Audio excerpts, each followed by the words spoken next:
In 2026, the companies still debating landing page design in meetings are losing to companies that generate 10 versions before lunch.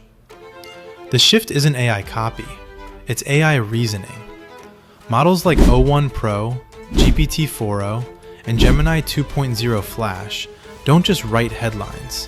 They understand layout hierarchy, conversion psychology, and full code generation. Combine that with AI native builders like Lovable or Squarespace Blueprint AI, and what used to take 2 to 3 weeks with designer, copywriter, developer, now takes 2 to 3 hours.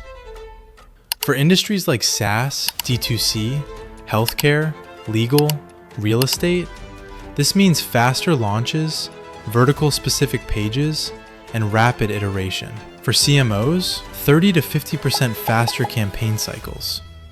For founders, you don't wait for production. You test messaging today.